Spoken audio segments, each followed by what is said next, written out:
Bíblia, seja no celular ou física. Se você vai no celular, tá? A versão que eu uso é Nova Almeida Atualizada, NAA, no seu celular, tá bom? Abra lá em Romanos 6, a partir do verso 8. Nós vamos ler do 8 ao 14. Diz assim a palavra de Deus: ora, se já morremos com Cristo, cremos que também vivemos com Ele. Sabemos que, havendo Cristo ressuscitado dentre os mortos, já não morre, a morte já não tem domínio sobre ele, pois quanto a ter morrido, de uma vez para sempre, morreu para o pecado. Mas quanto a viver, vive para Deus. Assim também vocês considerem-se mortos para o pecado e vivos para Deus em Cristo Jesus. Portanto, não permitam que o pecado reine em seu corpo mortal, fazendo com que vocês obedeçam às suas paixões. Também não ofereça os membros do corpo ao pecado como instrumentos de injustiça, mas como pessoas que passaram da morte para a vida, ofereçam a si mesmo a Deus e ofereçam os seus membros a Deus como instrumentos de justiça. Porque o pecado não terá domínio sobre vós, pois vocês não estão debaixo da lei, e sim da graça. Senhor, é com santo temor que chegamos nessa parte, Pai, de Romanos. Porque por mais que nós, homens, possamos ensinar e pregar, nós não conseguimos tirar tudo desse texto, Pai. Mas que o Senhor dê graça para que eu possa pregar e apresentar a Tua palavra. Que Teu Espírito Santo possa abrir a mente e o coração dos meus irmãos e a minha, para que possamos compreender e aplicar as nossas vidas, Senhor. Senhor, nós carecemos dessa graça do Senhor, para sermos quebrantados pela Tua palavra, Pai. Que o Senhor nos dirija, que nesse período aqui de 50 minutos, uma hora de pregação, assim como deveria ter acontecido na hora do louvor, Pai, nós esqueçamos um pouco dos nossos problemas, das nossas dificuldades, e possamos contemplar as Tuas verdades, Pai, e nos lembrarmos claramente que não importa a dificuldade que passamos, quando nós contemplamos a Tua Santa Escritura e olhamos para o Teu Filho Santo, nós possamos descansar. Esse é o nosso momento.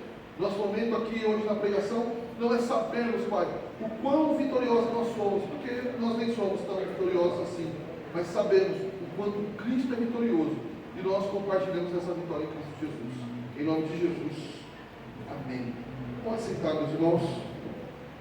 Eu preguei a primeira parte dessa mensagem do verso 1 ao 7 do livro passado, e eu chamei de torne-se quem você é, ou quem vocês são.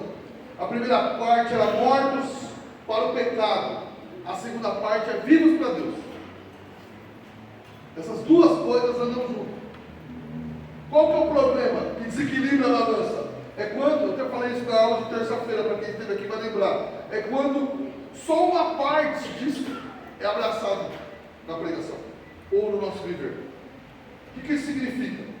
Significa que a adoção, a conversão, a justificação, a regeneração, ela aborda também essas duas questões do quê? De abandono do pecado e de abraçar a virtude, ao Senhor, as coisas espirituais, é ter noção das grandezas do Senhor. Essas duas coisas caminham junto. O que acontece? De tempos em tempos, a igreja ela foca em um só. Nós temos esse costume. Então, eu já vi do movimento que só pensava assim: você tem que vencer o pecado, tem que mortificar o pecado. Era uma verdade, mas só se falava disso, parece que não existe nada bom, só tem o negativo. O negativo, quer dizer, é o seguinte: você não pode fazer isso, você não pode fazer aquilo, você não pode. Não há o que olhar para as virtudes do Senhor. Mas, quando a balança desequilibra muito para um lado, vai vir o outro, que é só olhar para as virtudes, que se passa um pouco hoje, é o quê? Você é filho. Infelizmente, os benefícios do Senhor também são levados só para questões financeiras de prosperidade. É verdade que nós somos filhos, é um fato. Então metade da pregação é verdadeira. Alguém vai dizer o quê? Olha, você é filho, se sinta como filho, você é amado pelo Senhor. Isso aqui é mentira. Ou é verdade? Mas aqui tu vai dizer, se você é filho, Tudo que você quiser, Deus vai te dar. Aí a pergunta é mais ou menos assim: Pastor Júlio, você tenta dar o melhor para o seu filho? Então, irmão, Deus quer te dar o melhor, pede que Ele vai te dar. Então, aqui, primeiro que aborda um Deus emocional, como se Deus pudesse ser manipulado.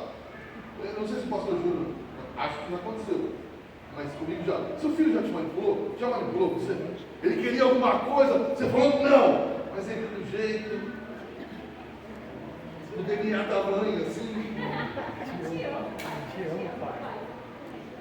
Catarina vem me dar um beijo e fala: você é lindo. Sou o melhor pai do mundo, né? Isso acontece, certo?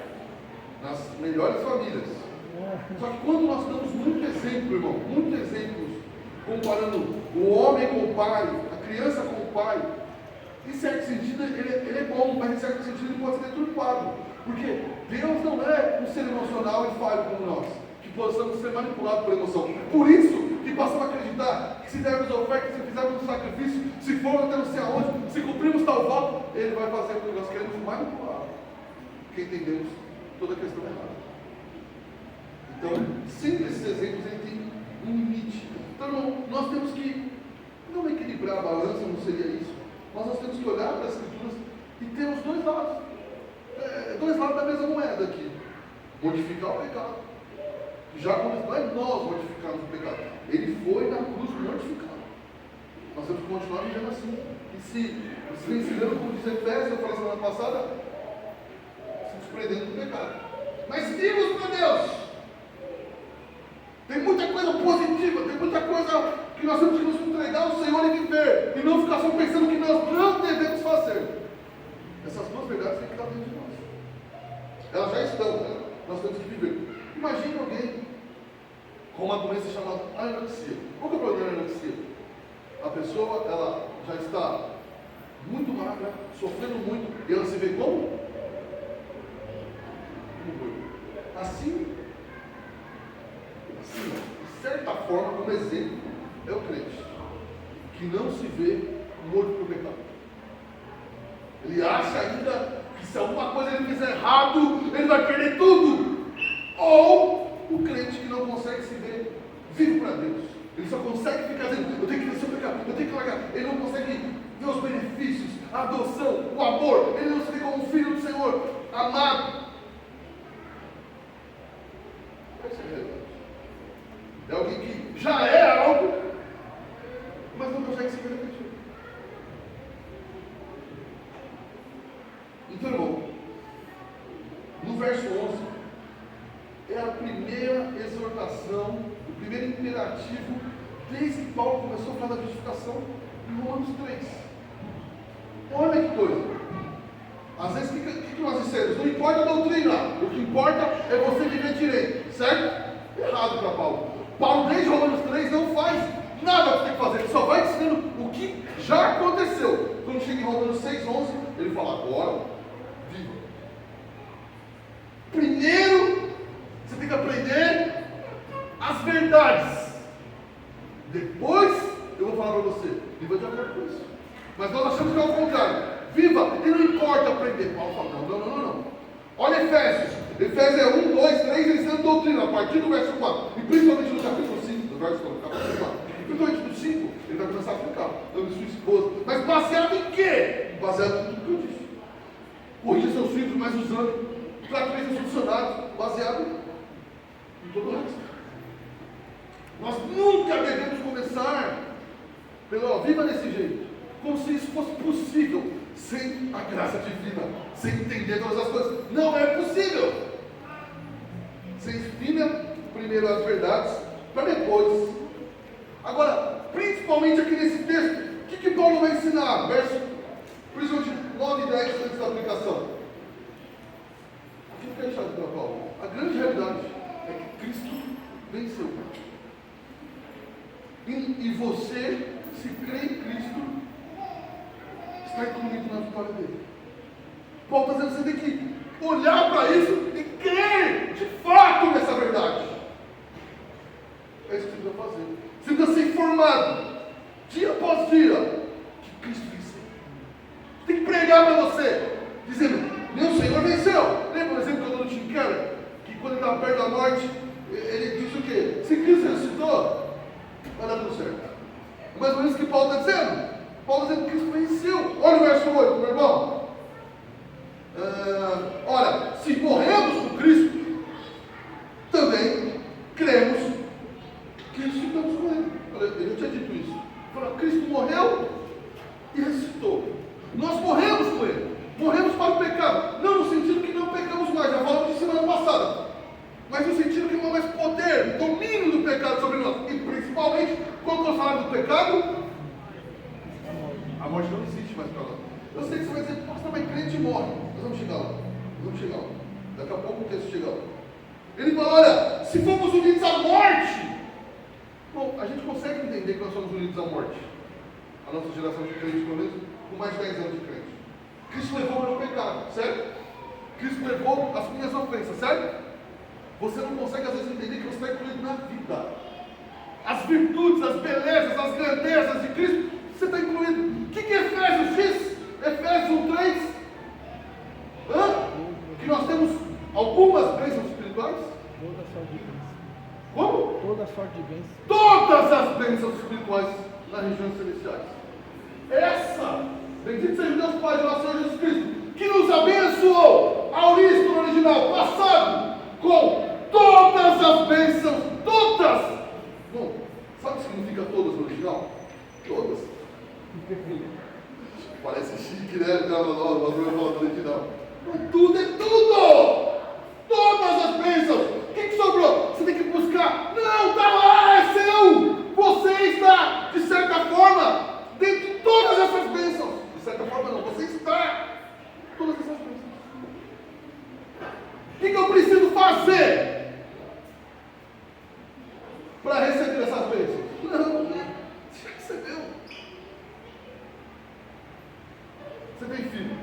Imagina que você tem seu filho e você foi promovido. Você ganhava R$3.000. Já aconteceu um milagre magnífico na empresa. Você abriu uma empresa e agora você ganha R$50.000. É um salto interessante para a vida. Seu filho não vai chegar para você e falar assim: será que eu faço parte dessa? Não, mas vai viver como o pai dela antes. Só eu e sua mãe. Quem é abençoado? Todo mundo da casa? Todo mundo da família decente, tá? Quem é abençoado? Todo mundo é abençoado. Ou se é o pai, ou se é a mãe, que teve um salto, todo mundo recebe aquela bênção. Assim, é Cristo, você é família de Deus. Todas as bênçãos que estão em Cristo. Por isso que Romanos 8 vai dizer o quê? Herdeiros e co-herdeiros de Cristo. Não é uma coisa que você tem que conquistar. E se você tivesse que conquistar, você não ia conquistar. Você ia falhar no caminho. Isso é um fato, aconteceu. Então, você às vezes compreende que você morreu. Ali, o pecado foi pago. E agora, talvez você compreenda que ele não tem domínio, que você pode lutar contra o pecado. Mas também precisa compreender que as bênçãos em Cristo são suas também. Participamos das virtudes, das coisas boas, das bênçãos celestiais. Estamos junto com Ele. Assim como participamos da morte. Não é sobre declarar que tem, não é sobre pensamento positivo. Pegam o texto de Romanos 6,11 que diz considerai-vos e levam isso, é um absurdo, um pensamento positivo. Considerai-vos é pense bem sobre você. E você pensando bem sobre você, as coisas vão acontecer. Isso aí é deturpar o texto, não é o texto que está dizendo. Você acha mesmo que Paulo está ensinando pensamento positivo? Olha a partir de Romanos 3, tudo que Cristo venceu, para Paulo ensinar pensamento positivo.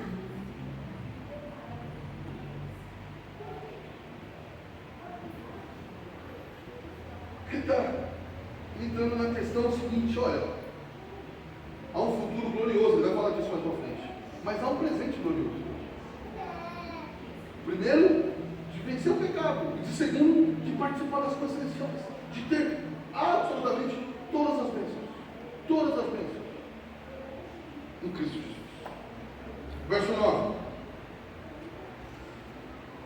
Ele diz: sabemos que havendo Cristo ressuscitado dentre os mortos, já não morre.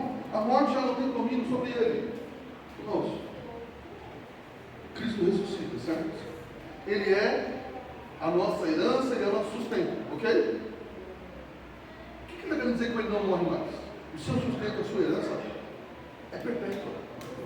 Se o sacerdote não morre mais, e o sacerdote é perfeito, qual que era o problema de Israel? Israel, quando tinha um bom sacerdote, ficava feliz. Ele ia lá uma vez por ano e dava tudo certo. Mas quando o sacerdote bom morria, podia vir um sacerdote ruim. E mesmo o sacerdote bom era perfeito. O que Paulo está dizendo? Vocês têm sacerdote perfeito. E ele não morre mais. É perpétua a vitória dele. Se ele não morre mais, a vitória dele é para sempre. Resolvido. Por isso que, em termos de missa, irmão, ou até, às vezes, como crente nós fazemos isso, como se Cristo fosse crucificado todo domingo. Como se Cristo pudesse... Isso é um erro grosseiro. Por que é grosseiro? Porque Cristo venceu e ele venceu para sempre. Não precisa ficar repetindo. Por isso que, irmão, nós sacrificamos, Deus, eu fiz isso, para termos algum benefício de Cristo. Não é lógico biblicamente. Na verdade é antibíblico. Ele venceu. E o que você precisa fazer? Creia nele. Eu creio nele. Então pronto, você venceu. Ah, pastor, mas tem luta contra o pecado. Óbvio que tem luta contra o pecado. Isso é real. Mas é um fato também que você venceu. Exato. E quando você pecou, você se tornou derrotado?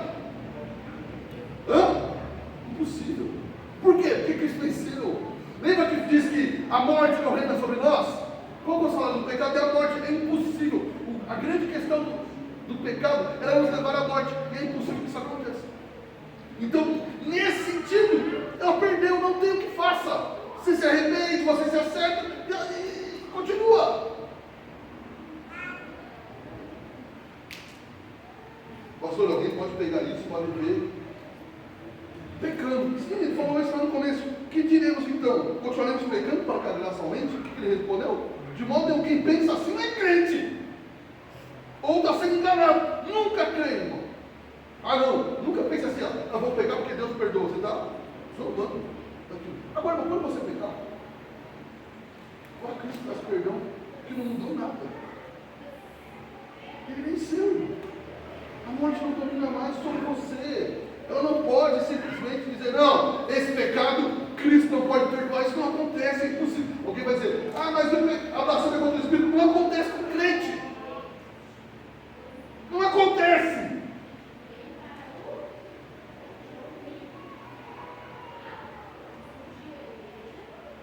Então é isso. Ele diz, olha, se Cristo ressuscitou, está tudo certo. Bom, você ainda falando de pai, ou o marido, ou a esposa, o que você pensa muitas vezes? Olha, eu tenho medo de morrer, como vai ficar meus filhos? Como vai ficar minha esposa? Como vai ficar meu marido? Certo? Quando a Amanda nasceu, eu fiz isso com cada filho, mas ela foi a primeira. Quando eu peguei no colo, a única oração que eu consegui fazer foi assim, Senhor, eu não posso morrer nos próximos 20 anos. Preciso cuidar dessa menina. Eu acho que é por isso que eu vou ter bastante filho para durar mais. Quando ela se fizer 10, eu tenho mais um, e eu tenho 6 filhos. Se funcionar. Vai me ver. Agora o que acontece? Isso é um sentimento. Quem tem os pais idosos, talvez eles vão morrer, quem vai cuidar dos meus pais? Certo? Mas esse é um sentimento que nós não precisamos ter na questão de Cristo. A morte não tem mais domínio sobre ele, a vitória é para sempre, e você vai ter sempre suprimentos. Não tem prazo de validade. Jesus Cristo venceu até 2050. Irmão, é até por isso, agora falando bem teoricamente, que eu não sou dispensacionalista. O que é dispensacionalismo? É acreditar, como já fui comigo, que Cristo, alguns vão se arrebatar no evento de tribulação, Cristo volta, e aí o que vai acontecer? Cristo vai vir reinar aqui no milênio. Irmão, respeite se alguém pensa assim, mas raciocine comigo. Olhe para a Bíblia. Cristo está reinando sobre tudo e sobre todos? Sim ou não? O que você acha? Então o que ele vai vir para reinar só sobre os homens? Ele vai diminuir a glória dele. Se quando ele ganhou na cruz, ele teve a glória completa. Por que na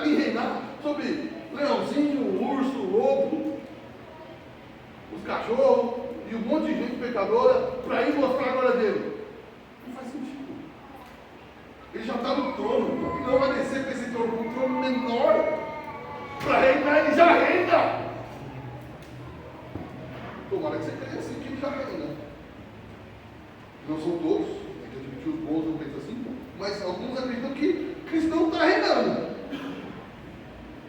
Ele venceu na cruz, mas ainda não reina. Ele reina. Não irá reinar, ele já reina. E aí ele entra no verso 10, irmão. Pois quanto a ter morrido, de uma vez para sempre morreu para o pecado, mas quanto a viver, vive para Deus. Ele simplesmente venceu toda a força do pecado, que era a morte. Então, quanto ele vai dizer aqui? Quanto a ter morrido, ele venceu esse medo de uma vez para sempre, irmão. Muitos puritanos, Charles Rose, Lloyd Jones, todos os grandes pregadores vão lembrar os crentes do quê? Por que depois de Cristo a Bíblia só trata a morte do crente como dormir? Já reparou nisso? Muitos de vocês já devem ter reparado nisso. Paulo vai dizer que o quê? Muitos dormem. O fulano dormiu. E ciclano dormiu. Por que ele faz isso? Porque para o crente no Novo Testamento era um absurdo dizer que o crente morre. Que morrer não era simplesmente o que nós acreditamos hoje, essa ruptura do corpo. E morrer era morte eterna. Você entende? É estar. A morte era uma ruptura não só do corpo para o espiritual, era uma ruptura de ter algum relacionamento com Deus. Agora é impossível, isso não acontece mais. Será morte para ele. Por isso que a salvação chama vida. Vida o quê? Eterna. Então, se há vida eterna, não tem morte, tem um sono. É por isso. Não é 1 Coríntios 15, 54. Paulo olha para a morte e diz o quê? Onde está o teu aguilhão, morte? Aonde está? Hã? O que é um aguilhão? Aonde está a sua força? Foi vencida! Pode colocar 1 Coríntios 15, 55, isso. Onde está a morte, a sua vitória? Onde está a morte, o seu aguilhão? O aguilhão da morte é o pecado. E a força do pecado é a lei. Graças a Deus que nos dá a vitória. Então, sobre o quê? Sobre a morte. Paulo encara a morte e diz: não te tememos mais. Aonde está o teu aguilhão? Que é a separação para sempre? Não! Eu fecho o olho e vou estar com o Senhor. Já nos ensinou isso o ladrão na cruz. Senhor, vai acontecer, calma. Hoje mesmo estará comigo no paraíso. Todo crente que morre é isso que o Senhor está falando. Calma. Nós vamos encontrar. É hoje. Como diz Bonhoeffer, é agora que vai começar.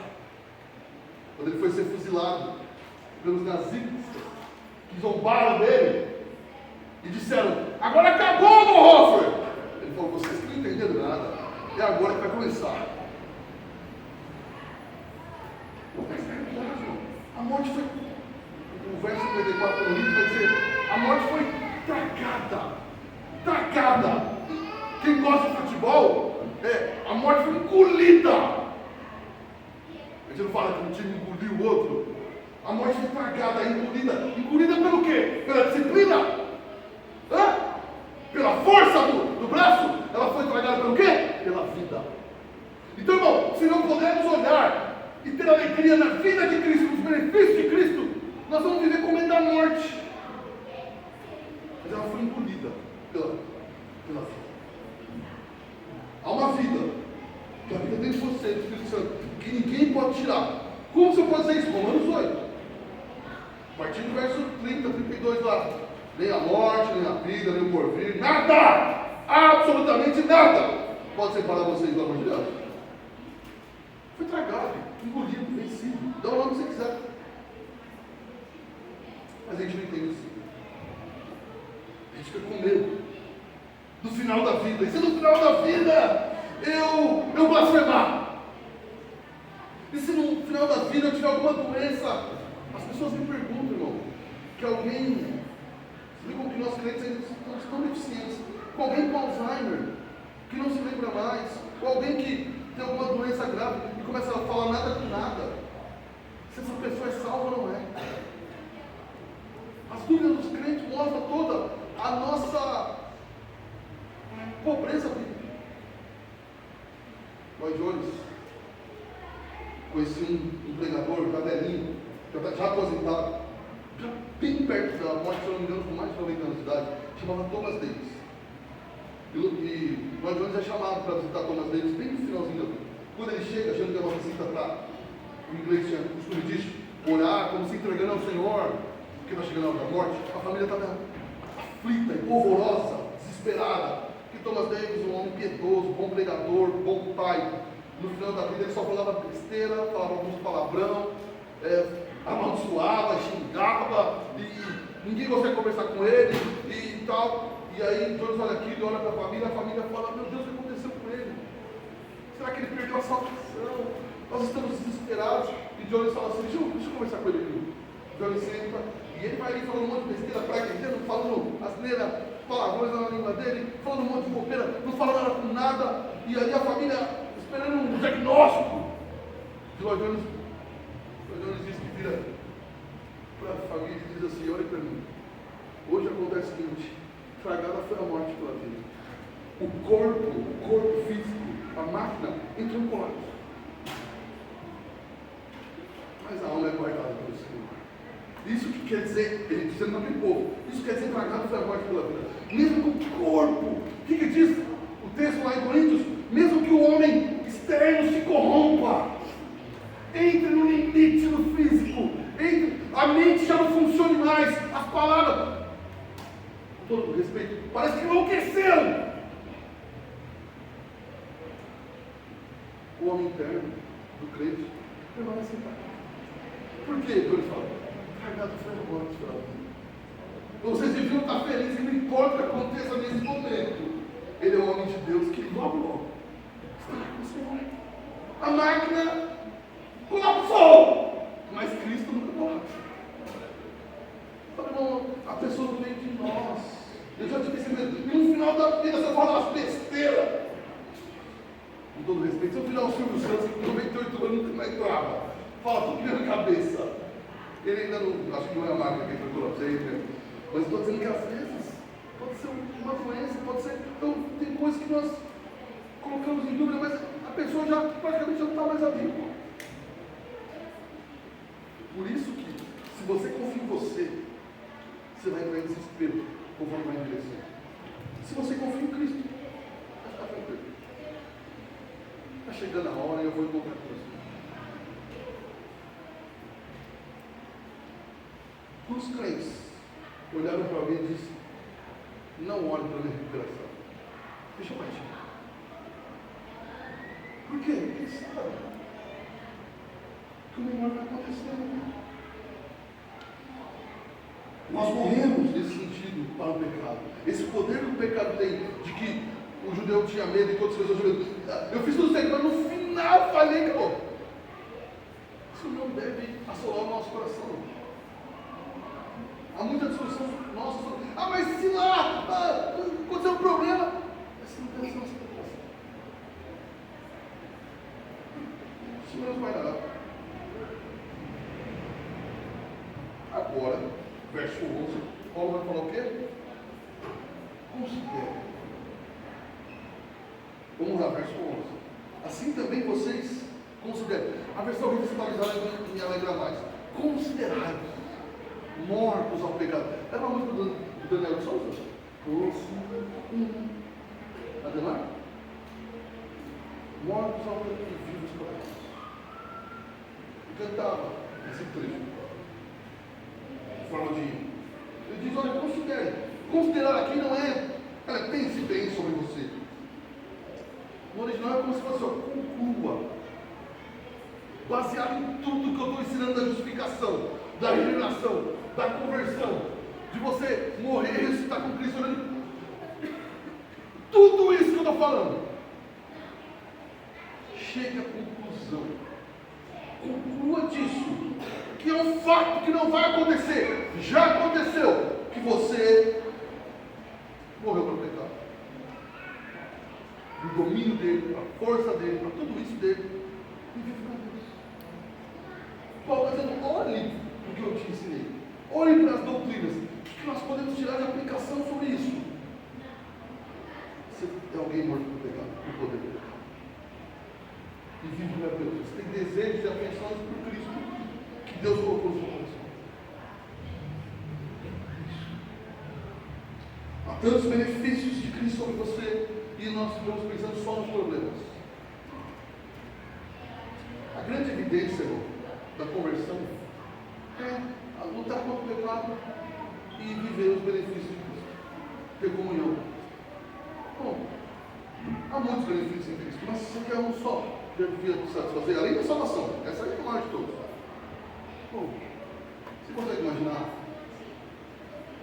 que nós somos a única religião que você pode parar em qualquer lugar e orar sem ter que se purificar, virar para algum lugar, vestir a roupa tal, cobrir de não sei o quê. Você pode parar no trem apertado, 37 graus, aquele cheiro delicioso de trem.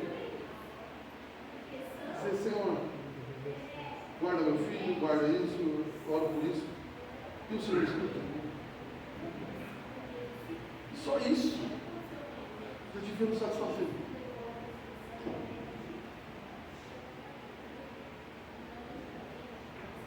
Há muito benefício.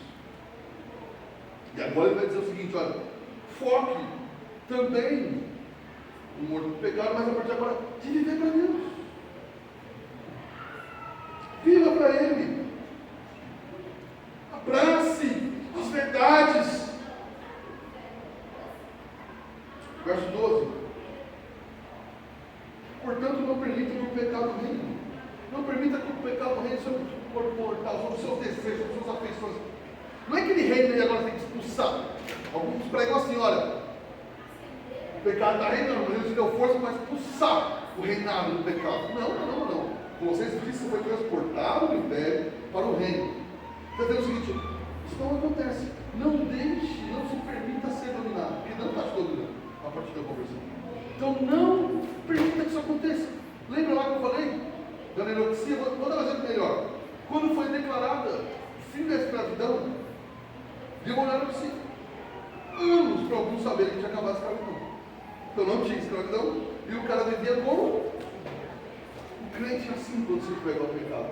As suas emoções o dominam. O Darcio, quando se permite ser dominado pelas emoções, começa a imaginar um monte de coisa, um monte de tragédia. A ansiedade começa a tomar conta. Eu estou deixando o domínio, eu estou vivendo como escravo alguém que não é mais escravo. Alguém que é filho. Foi tirado de escravo, filho de Deus. E é escravo do pecado, nem de Deus. Eu estou deixando isso me dominar. Mas eu não sou assim. Essa não é a verdade sobre mim. Mas eu estou permitindo. É isso que ele está dizendo. Não permita que, como Cristo já fez, não se entregue a isso. Não permita ser dominado pelo pecado. Irmão, não permita ser dominado pelas suas emoções. Para de dizer: ó, eu faço assim porque eu nasci assim mesmo. Não. Era assim antes da conversão. Cristo libertou. Pastor, eu tenho lutas. Eu também tenho, irmão. E eu luto mesmo. Tenho dificuldades minhas, pessoais, temores, pecados. Tenho sim. Mas eu parei de falar: não, eu sou assim mesmo. Então, uma coisa que eu posso. O pastor Júlio foi muito honesto hoje de manhã, eu vou seguir nisso. Honesto no sentido, não querendo morrer de vez em quando, irmão, mas contando as dificuldades. Ficou ruim a frase, né? Perdoe. Eu quero dizer o seguinte: eu tenho dificuldade de comida, então mais ou menos o que aconteceu na minha família. A sua mãe é assim, e a família da minha mãe, toda assim. Natal bom da família da minha mãe é que eles se arrebentavam tudo. Era um fugindo pela janela, ou tacando alguma coisa. Era uma coisa linda de se ver assim. Minha mãe tem umas irmãs desse tamanho assim, que batiam no homem tratado. Minha mãe tem uma tia que todo mundo tem medo dela, desse tamanho. Assim. Um dia, o homem bateu no carro dela e falou assim: velho, isso aqui é sério, você vai pagar meu carro. Ele falou para ela: você não tem marido, você não tem ninguém, eu vou fazer você pagar meu carro, eu vou te processar.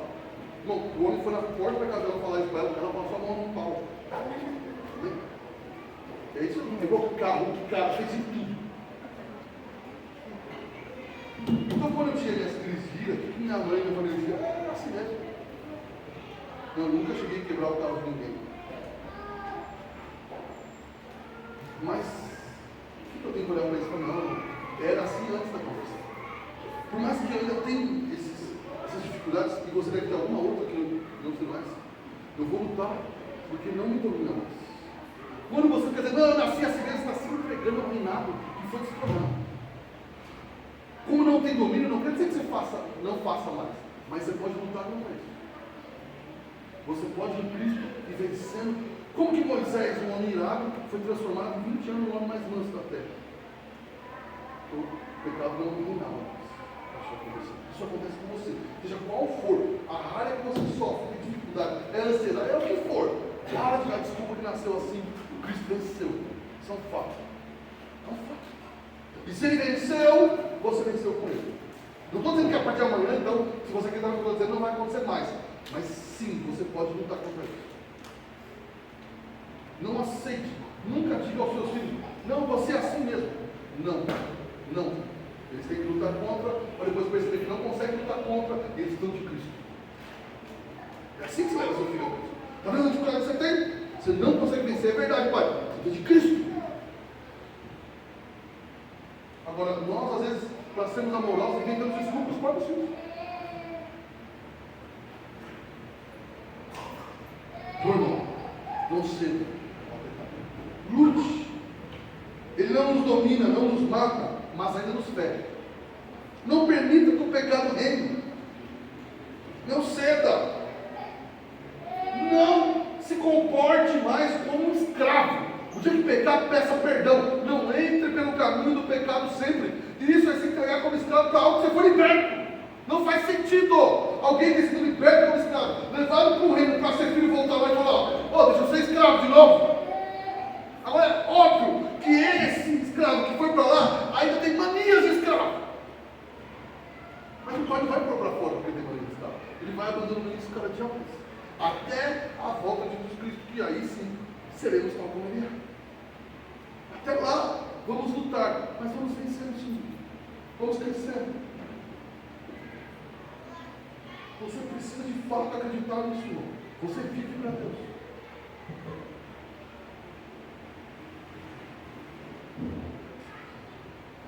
Verso 13. Não entregue os seus instrumentos do corpo com coisa para injustiça. Não ofereça os membros do corpo como instrumentos de injustiça. Ele fala, olha, se você já venceu em Cristo, por que você dá os membros do seu corpo? Membros do seu corpo não é só mão e pé, não. Por que você dá seus talentos, as suas virtudes, o seu pensamento, o seu coração? Você vai dormir pensando em pecado? Abandone esse negócio. Não sirva ao Senhor. Eu vou fazer um teste simples aqui que vocês gostam. Quem é que tem problema com ira? Vamos ver quem vai discutir. Olha os irmãos. Levanta uma vergonha.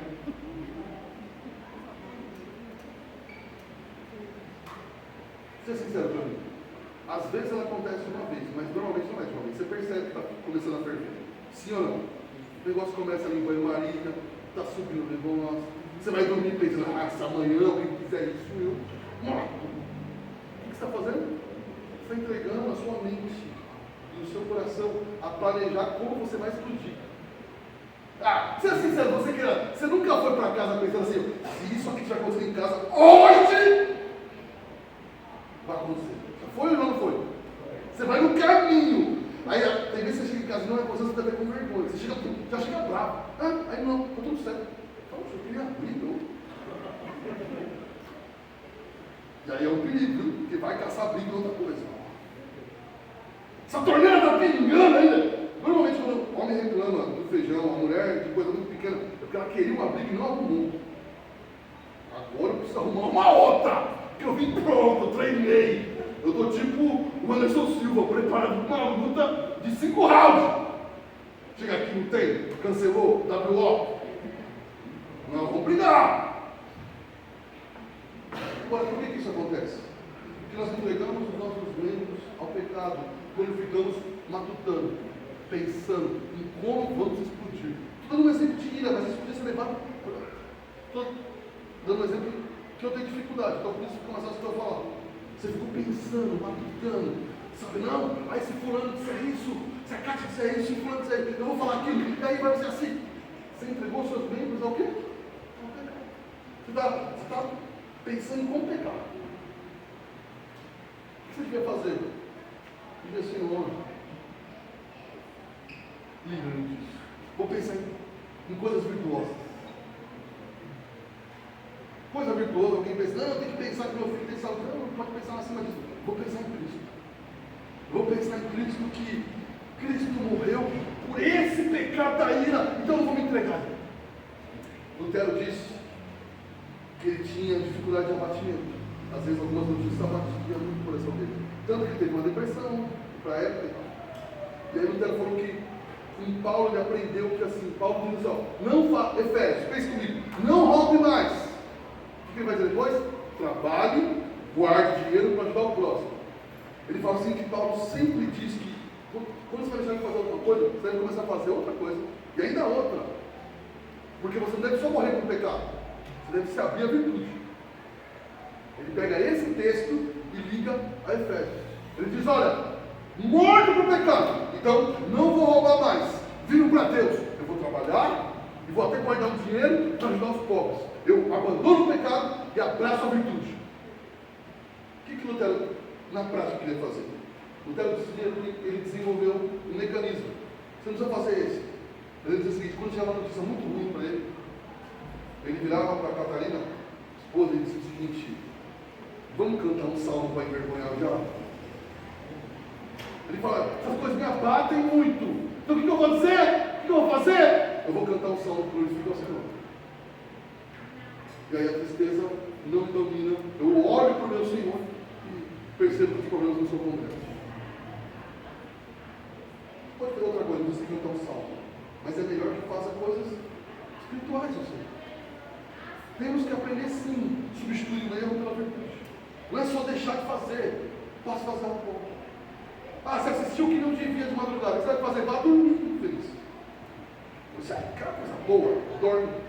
Aos seus amados ele dá enquanto não dorme.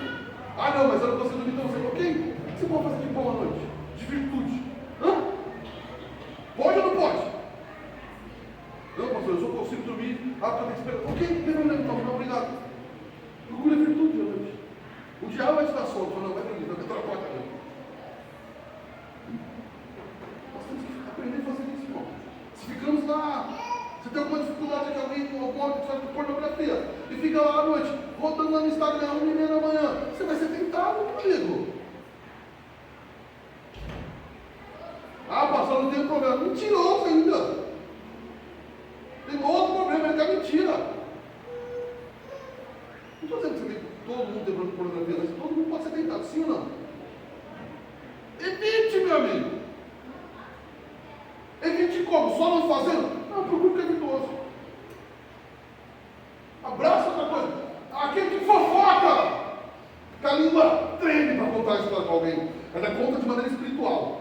Olha, vou te contar uma história. Se orar pela irmã. A Cátia teve uma amiga que ela conseguia fazer fofoca orando. Ela ia orar num grupo, uma amiga não, uma senhora da igreja que a Cátia frequentava, que ela ia orar e dizia assim, Senhor, abençoa a família da irmã tal, porque a filha anda fazendo coisa errada. Com voz alta, ela fazia isso. Isso é a fofoca em outra dimensão. Essa era pós-doutorado em fofocologia. Agora, o que você faz? Substitua isso. Corte as pessoas no começo. Quem você não gosta? Você sabe quem você não gosta. É de quem nós gostamos de ouvir fofoca. Sim ou não? Hã? Alguém vem te contar de alguém que você gosta, coisa ruim, você fala, não fez não. Agora vem contar de alguém que você também não. Acho interessante. Foi só isso que aconteceu? Eu sei a pior. Corte. Troque pela virtude. Ah, não tem como falar bem dessa pessoa, porque tem gente que não tem como falar bem mesmo. Fale do Senhor, fale de outra coisa. Substitua, irmão. Essa é a nossa função. Todos nós somos tentados a isso. Não se turbe. Não doe sua língua, sua mente, seu coração, suas emoções ao pecado. Suas virtudes entregue ao Senhor. Ao Senhor. É isso que ele está dizendo aqui. Ofereça aos seus membros como instrumentos de justiça. Aqui também no original não. Como a gente diz o seguinte, olha. Quando você foi salvo, a sua mente e seu coração já são instrumentos de justiça. Leve eles a fazerem o que eles foram salvos, regenerados, para fazer. Induza, crie o hábito usar essas coisas para o Senhor, porque você foi salvo e foi capacitado para isso. Sim, irmão, tem coisa que eu viver longe para não encher nossa mente de coisa ruim, que você só enchendo. Então alguns não pensam, eu não consigo pensar em virtude. Tá, não foi onde você leu a Bíblia. Leu a Bíblia, você não passou os olhos para bater meta, tem que ler um capítulo por dia. Não, leu, orou. Como você vai pensar em virtude se você não faz isso?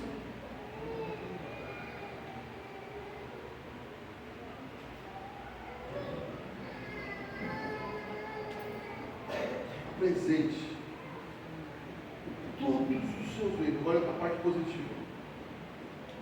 Seu coração, sua mente, suas ações, seus talentos de oferecimento ao Senhor. O que quer dizer isso? O que a doutrina reformada compreende? Não é só coisa da igreja. Tem gente que vai levar isso, se enfim na igreja e use tudo que você tem aqui dentro da igreja. Não. A sua profissão você faz bem. Faça o que Paulo vai ensinar em Efésios como se fosse ao Senhor. Vá trabalhar terça-feira, ele dizer amanhã, mas amanhã, graças a Deus, é feriado. Vá trabalhar terça-feira pensando o seguinte: eu trabalho principalmente ao Senhor. É assim que vive o Cristo. Então, as minhas virtudes, os meus talentos, eu entrego ao Senhor. Eu dou o meu melhor onde eu faço, não é porque o chefe é bom, porque às vezes ele não é, mas porque eu faço ao Senhor. Então eu entrego minha mente, meu coração, as minhas ações, as minhas virtudes, os meus talentos, como oferta ao Senhor. Faço tudo aqui para o Senhor. Senhor, eu vou trabalhar aqui, eu tenho um salão de cabeleireiro, eu vou fazer o melhor, porque eu quero que o salão seja glorificado. Não adianta só abrir o salão de manhã e orar, você vai fazer fofoca o dia inteiro. Não adianta orar no serviço, você vai matar o trampo o dia inteiro. Não, eu posso orar para começar e devo orar, mas eu devo usar tudo que eu tenho. E agora, tudo isso também pode ser usado dentro da igreja. Pode. Nós devemos usar tudo que temos, irmão, para o Senhor. Quais são as coisas? Eu não estou falando de cargo, tá? Estou falando de usar. O que eu tiver, quero fazer de maneira que o Senhor seja glorificado. E vou vencendo. Vou vencendo o pecado, e conforme eu for vencendo aos poucos, também Deus é glorificado. Vou se tornando menos irado, e aí quando alguém me falar como foi isso, eu não tenho uma estratégia, eu tenho que dizer, foi o Senhor. Tem um problema quando o crente é abençoado, e você fala, como é que você venceu tal coisa? Ele te conta o projeto que ele fez. Ele tira toda a glória de Cristo. Ele fala que foi ele que conseguiu. E aí conclui, dizendo no verso 14, porque o pecado não terá aqui não é no futuro, não terá no seu viver diário, amanhã de manhã, o pecado não tem domínio sobre vós, porque você não está debaixo da lei, mas debaixo da graça. Alguém consegue ler esse verso e pensar o seguinte, ó, essa interpretação, infelizmente, mais comum hoje, eu não sei como a gente chega a isso. Porque o pecado não tem domínio sobre vós. Esquece essa parte e pensa assim, ó. Pois vocês não estão debaixo da lei. Não está debaixo da lei, não precisa seguir a lei, não tem problema com o pecado. Eu posso não seguir a lei, eu posso cobiçar. O texto está dizendo isso, pelo amor de Deus. Essa interpretação é absurda. Está dizendo o seguinte, ó. Você não está debaixo da lei. Como é que era a salvação da lei, irmão? Como é que era a salvação da lei? Tinha que cumprir, se errasse um, acabou. Você não está debaixo dessa lei. E se você não está debaixo dessa lei, então você não está debaixo mais sobre o poder do pecado, que era matar quem não cumpria a lei. Você não está mais debaixo da lei. Você está debaixo da graça. Então viver no pecado, verso 1, é um absurdo. Mas achar que cada pecado é um fim, que você, e pensar, eu errei aqui, acho que eu não sou mais digno de ser crente, acho que eu não sou mais digno de estar na igreja, isso é outro absurdo. É debaixo da graça. Arrependa, volte à comunhão e pare de viver desse jeito. Sabe, antigamente, algumas áreas da igreja católica, as pessoas se batiam, né? Para purificar o pecado. Tem crente que acho que é assim até hoje. Tem que parecer muito triste.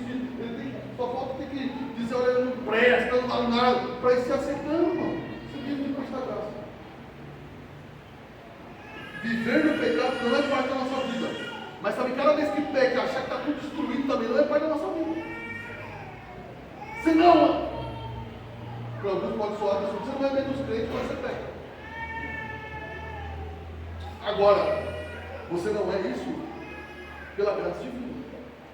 Então não viva assim também. A lei, irmão, ela tinha pelo menos 5 coisas que ela fazia. O que a lei faz? Qual é a função da lei? Você zerar isso na sua mente. O que Deus deu a lei? Primeiro, a lei ordena e exige. A lei é assim, ó, tem que fazer isso. Segundo, aprova o que é certo. Terceiro, desaprova o que é errado. Quarto, desmascara e convence do pecado. A pessoa olha e fala, realmente eu errei. Quinto, também pode incitar ao pecado. O que é isso? A Bíblia diz, não por culpa da lei que é santa, mas por culpa de si. Quando alguém diz não pode fazer, dá vontade de fazer. Até as crianças são assim, não é verdade? Nunca ligou para ele, você falou assim, ó, não pode, ninguém liga para uma parte, ninguém liga para o porão da casa, mas tem que ser assim, ó, a partir de hoje, ninguém pode entrar no porão, aí as crianças ficam doidas. A lei pode incitar por causa do pecado. O que a lei não faz? O que eu quero dizer? A lei não foi criada para isso. Ela não justifica o indivíduo, ela não paga o erro. E ela não transforma, ela não liberta da escravidão. Isso só a graça faz. Então quem te justificou foi a graça de Deus. Quem te libertou do pecado e faz você vir para Deus é a graça de Deus. Por isso, você não está debaixo da lei. Você foi transformado pelo poder do Espírito Santo, da graça do Senhor. É isso que tem que entender. E agora você consegue cumprir muitas vezes a lei e servir bem ao Senhor por pura graça. Estamos debaixo da graça e das virtudes que provém dela. Eu encerro, irmão. Eu falei semana passada de Agostinho de Hipona e eu uso ele de novo. Agostinho, quando ele começa a estudar, ainda não cristão, Agostinho tem pelo menos 3 fases na vida dele, uma fase bem promíscua. Agostinho, ele começa a estudar e tinha um autor, até hoje a boa filosofia estuda esse autor, não é cristão, não, Cícero. E ele tinha lá um livro muito difícil, que havia professor, só uma das matérias de filosofia era só explicar o livro de Cícero, que era muito difícil. Então todo mundo ficava dizendo, nossa, Cícero é difícil. E aí Agostinho ficou sabendo que depois de um tempo de estudar Cícero, o que ele fez? Ele pegou o livro e leu o livro de Cícero. E ele absurdamente entendeu sozinho. Quando ele chegou na aula, ele ficou chateado, porque ele entendeu melhor que o professor. Ele falou, isso aí, na cabeça dele é o seguinte, como é que os outros entenderam? E era alguém provido de uma inteligência que os outros não tinham. Quando ele se converte, no livro Confissões, ele lembra desse episódio. Ele diz o seguinte, olha o quanto eu sou pecador. Deus me deu uma inteligência acima da média e eu nunca, jamais usei para a glória dele. Eu sempre usei para humilhar os outros.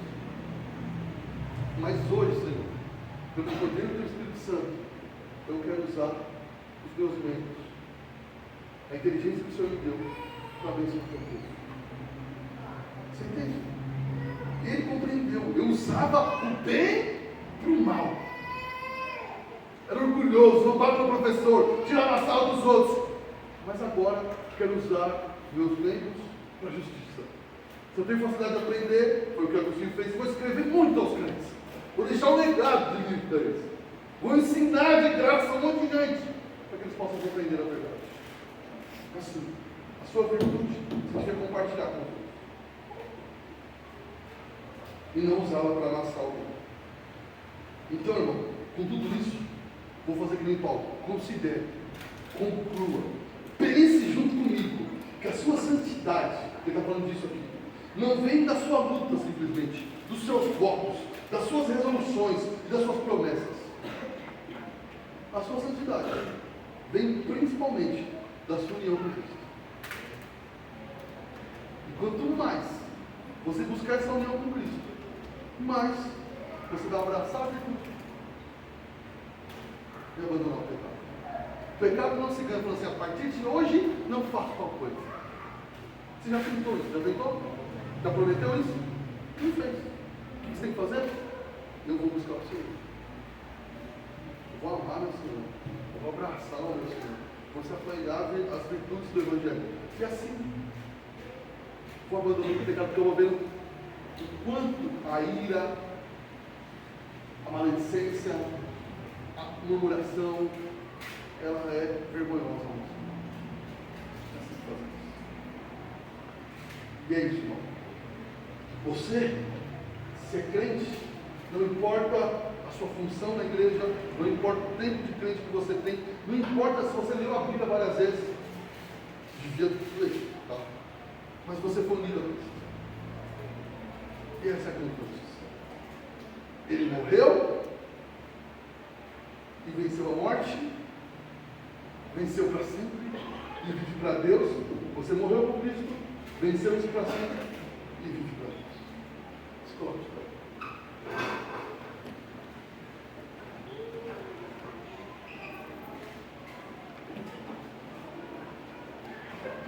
Deus.